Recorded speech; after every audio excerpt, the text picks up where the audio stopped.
They told me she'd never walk again. Not after that fall, not after the damage done.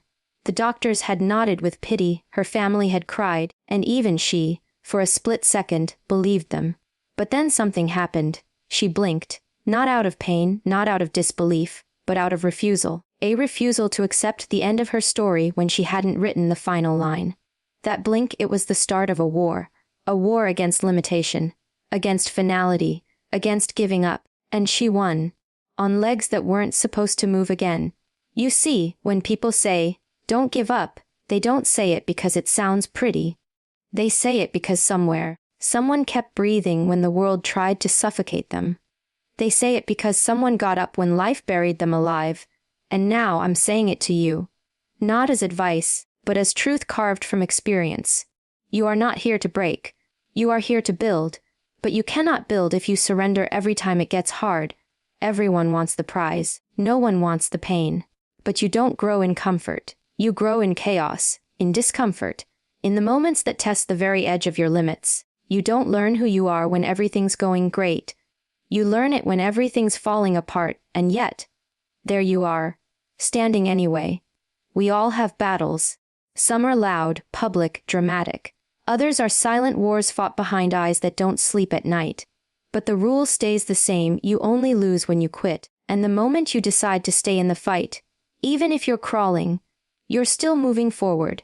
You may not be fast. You may not be flashy. But you're fierce, and fierce wins. They told her it was over, that her fate had already been sealed. The X-rays said it. The specialists confirmed it. Everyone nodded in agreement, except her. And in that exact moment, she didn't scream. She didn't argue. She didn't beg. She just stared at them with the kind of silence that made the room uneasy, because it wasn't surrender they saw in her eyes. It was defiance. And that's where everything changed. The refusal to accept what she was told. That refusal became the ignition, not loud, not explosive. Just a quiet, inner rebellion that said, no, this isn't how my story ends. That's what most people miss. The power of refusal. You don't need a crowd. You don't need applause. Sometimes all you need is that one decision within yourself that says, I will not let this break me. Because giving up doesn't always look like a collapse. Sometimes it looks like silence settling, slowly disappearing from your own life. But when you refuse, truly refuse, something inside you sharpens. Your instincts heighten. Your drive kicks in. And even when your body wants to give out, that refusal fuels you like oxygen when you're drowning. Refusal is not denial. It's not arrogance. It's truth. It's knowing that no one writes your ending unless you hand them the pen. And if they do write it, and it doesn't align with who you are, you burn the page and write a new one. You don't need permission. You need precision. The kind that comes from knowing exactly who you are when no one else believes in you. You may have been told you're too late, too weak, too far gone. But that's not the truth. That's someone else's limitation trying to fit into your potential. And it doesn't belong there. Because the moment you say, I don't accept this version of me, that's the moment your real power shows up. Not from motivation, but from that deep refusal to shrink. That unshakable belief that you're not here to fold, you're here to fight, to rise. To prove, not to them but to yourself, that you are not done.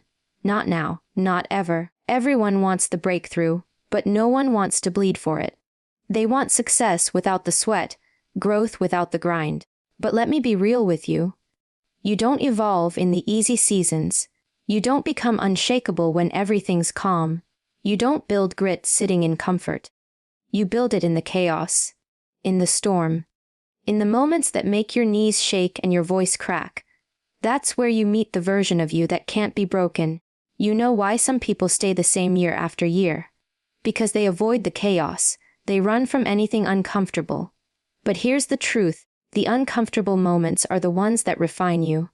They're the furnace that burns away the excuses, the doubt, the fear.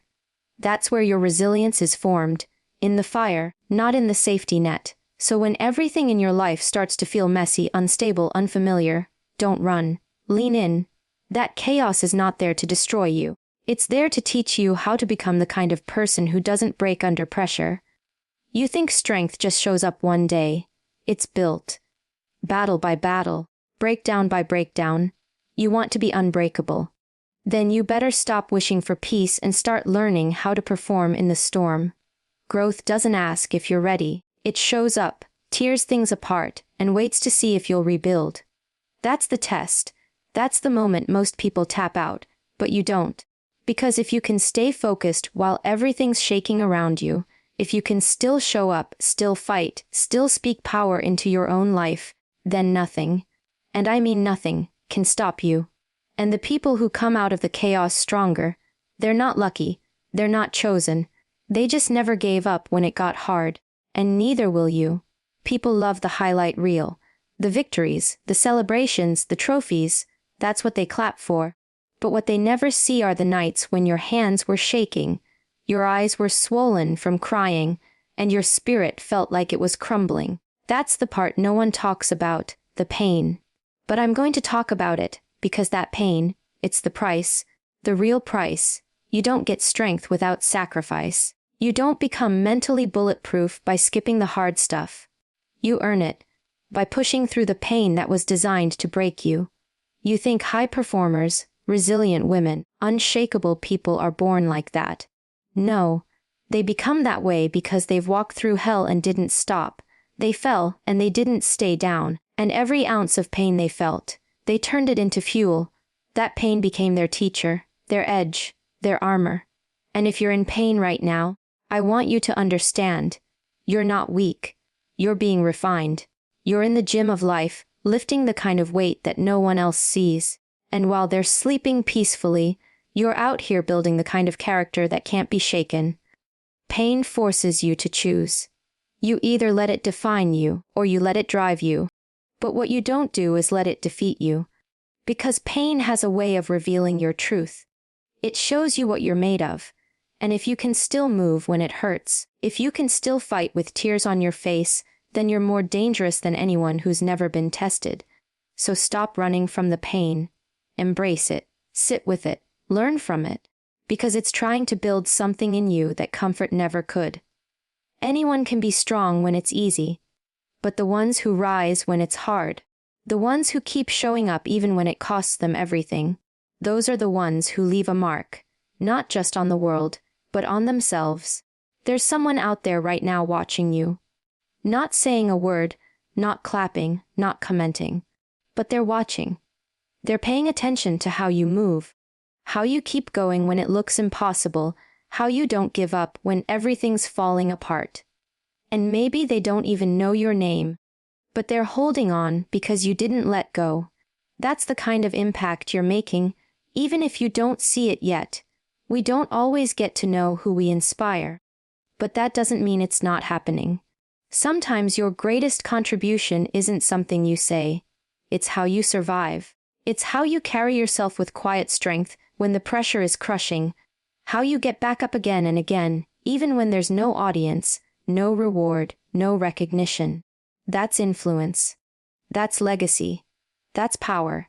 And it's happening right now whether you realize it or not. You think you're alone, fighting your battles in the dark. You're not. Someone is learning from your resilience. Someone is drawing strength from your refusal to quit. And the truth is, people won't always tell you they're watching.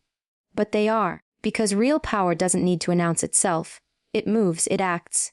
And it leaves evidence behind. You being here, choosing not to fold, choosing to keep going. That's the evidence. And if there's one thing I've learned, it's this: people will forget your wins, but they will never forget your will. They'll remember how you kept walking when your legs were tired. How you stayed kind when life got ugly. How you kept your head up when life was trying to break your neck. That's the kind of strength that changes people. That's the kind of woman others look to and say, if she can survive that, maybe I can too. So keep going, even when it's hard, even when it's lonely. Because your endurance isn't just about you. It's about every single person you'll never meet, who chooses not to quit, because you didn't. The biggest fight you'll ever face isn't out there. It's not your boss, not your ex, not the person who betrayed you. It's the voice inside your own head. The one that whispers, you're not good enough. The one that says, why even try? That voice doesn't scream. It creeps in quietly. It sounds logical, familiar, like it's trying to protect you. But don't get it twisted. That voice is not your ally. It's the enemy disguised in your own tone, using your own fears as ammunition. And if you're not careful, it'll convince you to quit long before your body ever runs out of strength. Your body is capable of so much more than your mind believes. You can endure more, push further, dig deeper. But your mind, if it's undisciplined, will sabotage you at the first sign of discomfort. It will tell you that your limits are far closer than they actually are. And this is where the real battle begins, not on the outside, but in your thoughts. Because the strongest people I know aren't fearless. They're trained to talk back to that voice, to challenge it, to reframe it. When it says, "You can't," they respond with, "Watch me." That's what you have to do. Talk to yourself like someone you respect, someone you believe in. Because if you're constantly feeding yourself fear and doubt, don't be surprised when your actions follow. The mind is a battlefield. And every time you choose to push through that mental noise, every time you choose belief over fear, discipline over emotion, power over panic, you're winning ground. You're taking back control. The people who rise don't do it because they never hear that voice. They rise because they've mastered the art of not listening to it. So the next time your mind tries to convince you to stop, to settle, to play small, don't argue with it. Override it. Replace the lie with action. Replace hesitation with movement. Your job isn't to feel ready. Your job is to move, even when your thoughts are screaming otherwise. Because power isn't just physical, power is mental. And if you can own your mind, there is nothing you can't overcome. Every scar on your body, every wound on your heart, every moment you thought you couldn't go on but did, that's proof. Proof that you've lived. Proof that you've survived. And if you're still standing, then you're stronger than you even realize. But let me be clear, those scars aren't just the aftermath of pain, they're evidence. They're medals. Not of defeat, but of endurance. Of battles you didn't think you'd survive, but you did anyway. And that makes you dangerous in the best way possible. Too many people carry shame for what they've been through. They hide their pain like it's something dirty, something they need to erase to be accepted. But what if I told you that the most powerful parts of you, the ones that command the most respect, are the ones forged in your darkest moments? You weren't made in the easy seasons. You were built in the trenches.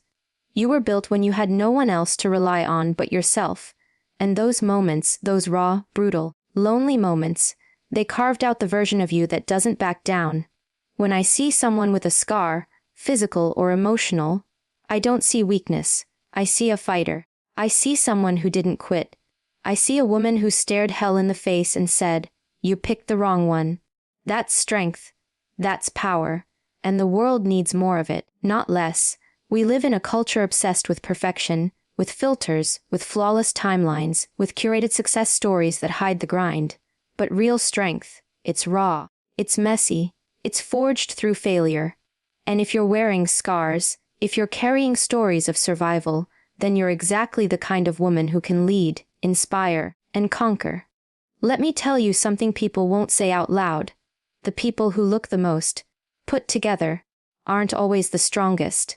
Strength isn't how you look, it's how you rise. It's what you do when everything in your life says, "You can't," but you keep going anyway. That's what defines you. Not the clean victories, not the polished speeches, but the nights you bled internally and still showed up the next morning. The days you smiled through heartbreak. The hours you gave everything, even when you had nothing left. You think your scars disqualify you. They qualify you more than you know. They prove that you didn't just live, you fought. And that fight, that resilience, becomes your authority. Your credibility. People won't always listen to words, but they'll feel your presence. They'll feel your energy. And when you walk into a room carrying the strength of every scar you've ever earned, you don't have to say a word. They'll feel it. They'll know they're in the presence of someone who's been through fire and didn't burn. She forged herself. And let me tell you something else. Pain doesn't discriminate. It doesn't care how smart you are, how beautiful, how successful. Everyone gets hit. But not everyone gets back up. That's the difference. That's the fork in the road. You either use your scars as a reason to stop, or you use them as fuel to rise. And if you're listening to this right now, if you're still breathing, then you've already proven that you chose the second option. Maybe without even realizing it. Some of the most powerful people I've ever met didn't look tough at first glance. They weren't loud. They didn't walk around trying to prove anything. But when you sat with them, when you looked into their eyes, you saw it. Layers of grit, of pain endured, of moments survived, and that presence, that kind of strength, it can't be faked, it can't be bought, it has to be earned, one scar at a time. You're not here to hide what made you. You're here to own it. To stand in it. Because someone, somewhere is struggling through something you've already survived. And when they see you walking with confidence, not despite your scars but because of them, they'll realize they can survive too. That's your impact. That's your gift. You don't need a stage or a spotlight to be influential. All you need is truth. Raw, unfiltered, unapologetic truth. There was a time in my life when I tried to minimize my scars, tried to silence parts of my story because I thought they made me look weak. But over time, I realized those were the exact parts that made me strong. The very things I once wanted to hide became the foundation of everything I stand on now.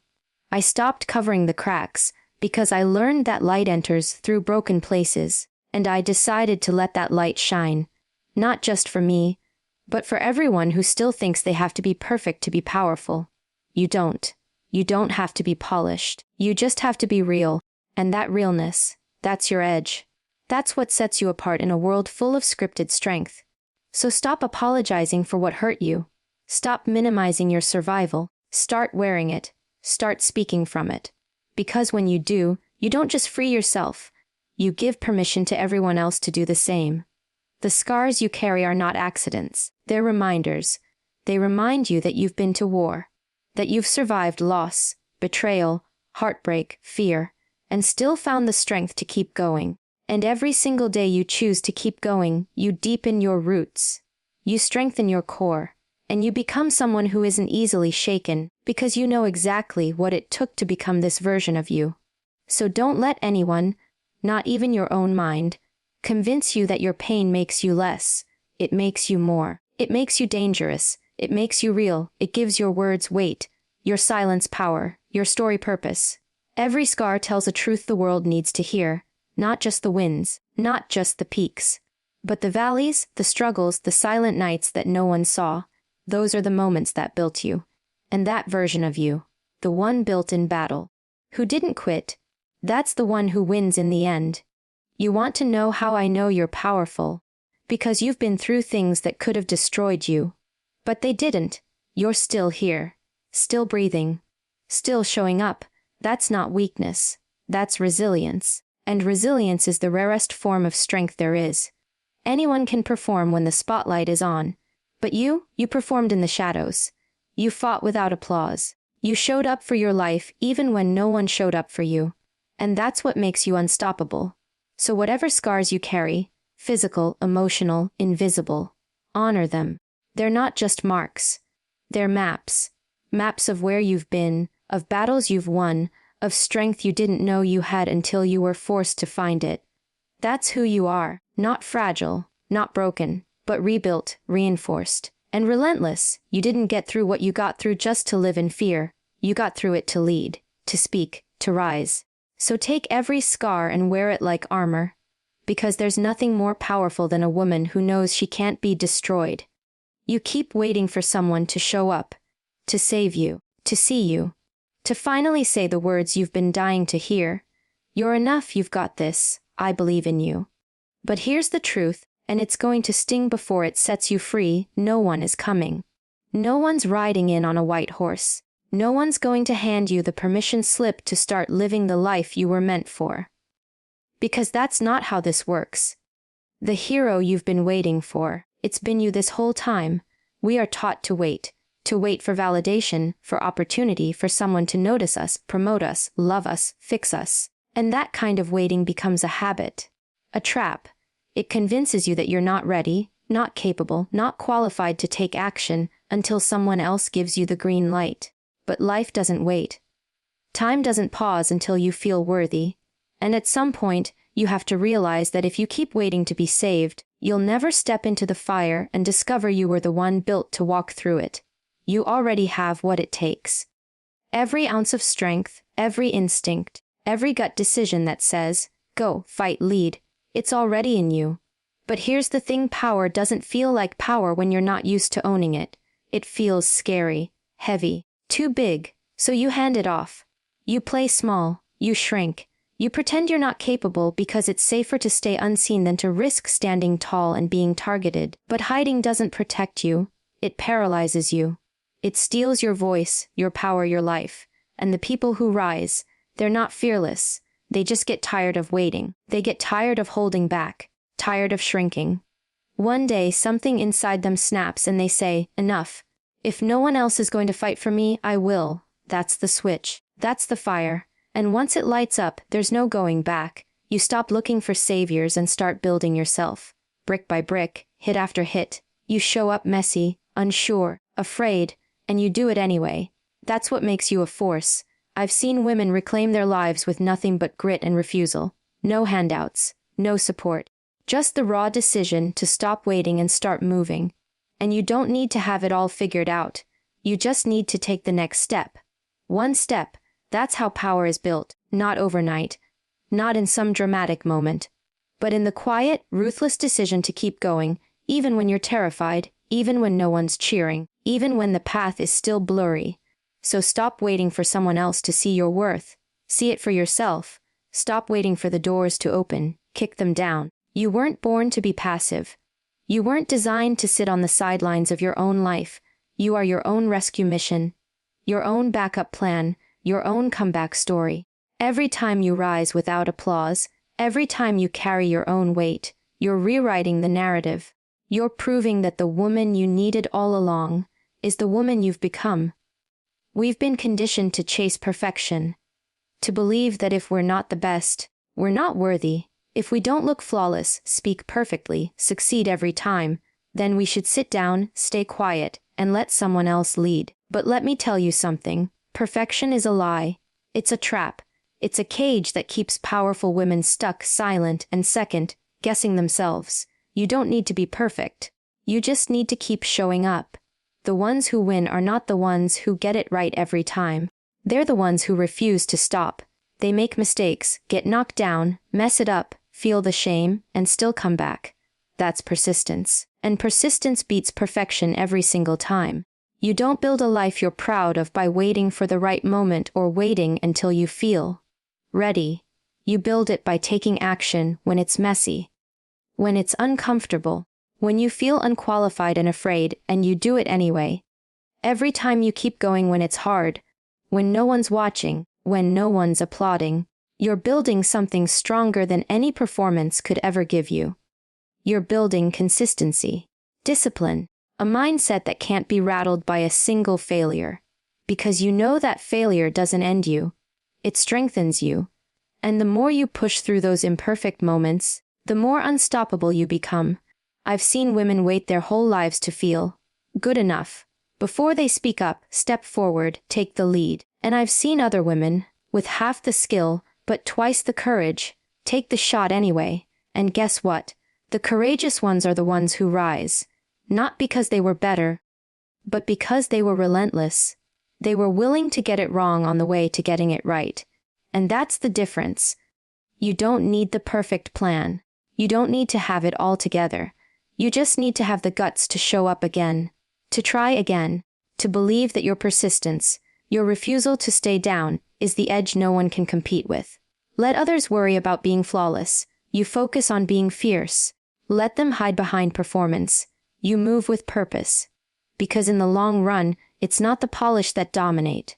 It's the persistent. And if you can learn to keep going without needing it to be perfect, there is no one, who can outlast you.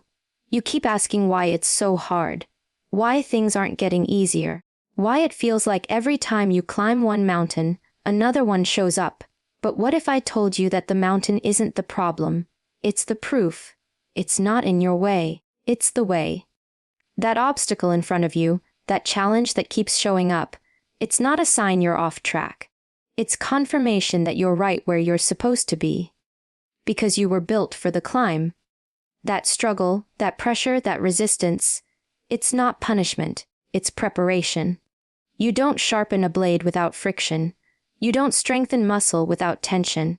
And you don't build unshakable confidence without walking through the kind of fire that forces you to find out who you really are. That's why life gives you mountains. Not to crush you, but to develop you, to expose what you're capable of. Because you don't even know your full strength until you're forced to use it.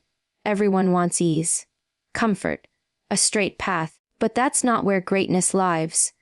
Greatness lives in the elevation, step after painful step, when the air gets thin and the weight gets heavy. That's where you find out what you're made of. Most people tap out before they even get close. Not because they couldn't do it, but because they thought it wasn't supposed to be this hard. Let me be crystal clear, it's supposed to be hard. That's the point. If it were easy, everyone would do it. But you're not everyone, you're you. And if the climb is steep, it means the view is worth it. You want to be the kind of woman who leads, who commands respect, who walks into a room and doesn't have to say a word for people to feel her presence. Then you better stop wishing for easy and start preparing for resistance, because that resistance is where you become her.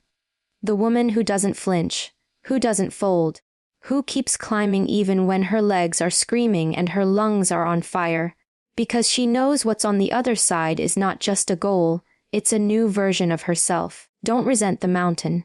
Respect it, because it's there to train you, to build your resolve, to test if your words match your actions.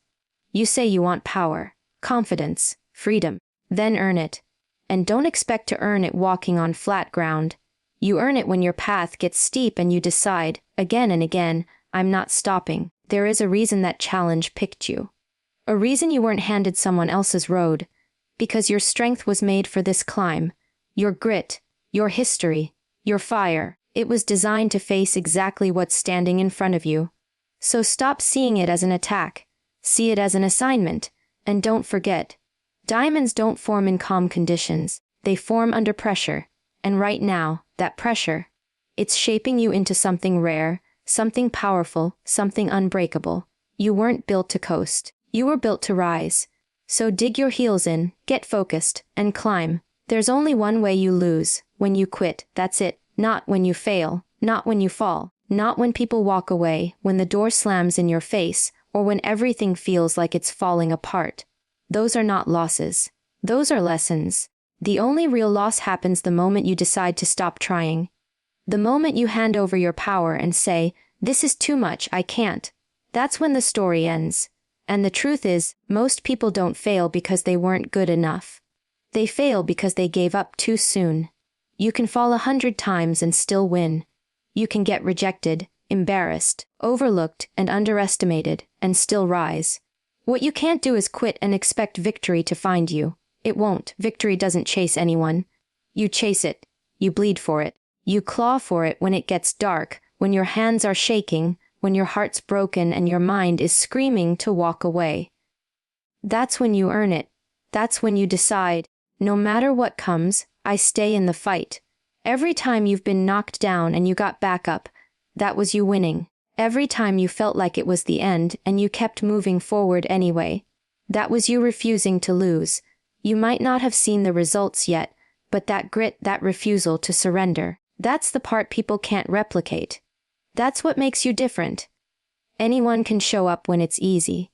But very few keep going when everything says stop. And listen to me, life will test you, not once, not twice, but over and over again. It'll push every button, trigger every doubt, pull every insecurity to the surface. And in those moments, you'll want relief more than progress. You'll want comfort more than courage. But you can't build power on the path of least resistance. You build it in the pressure.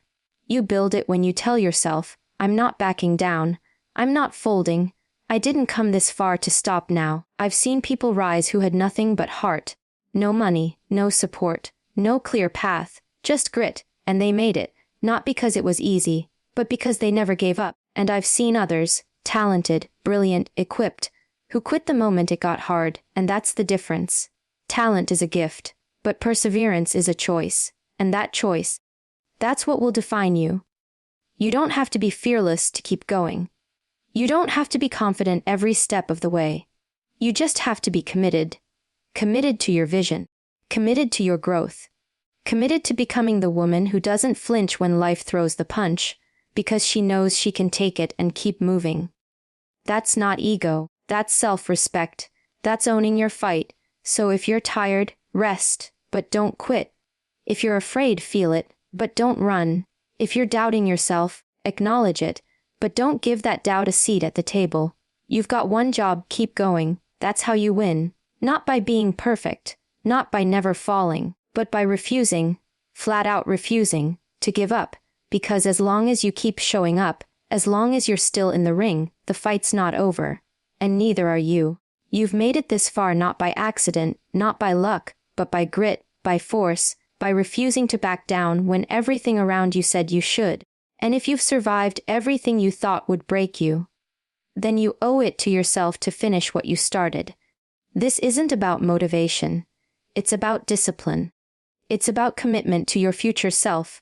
You've already proven you're capable. Now prove you're consistent. No one else gets to write your ending. Not the people who doubted you. Not the pain you've carried. Not the fear that still tries to whisper in your ear. You decide how the story goes. And if there's one thing you remember from all of this, let it be this: you are not here to break. You are here to build. You are not here to surrender. You are here to lead. And no matter how steep the climb, how heavy the weight, or how long the road, you do not give up, you rise every single time.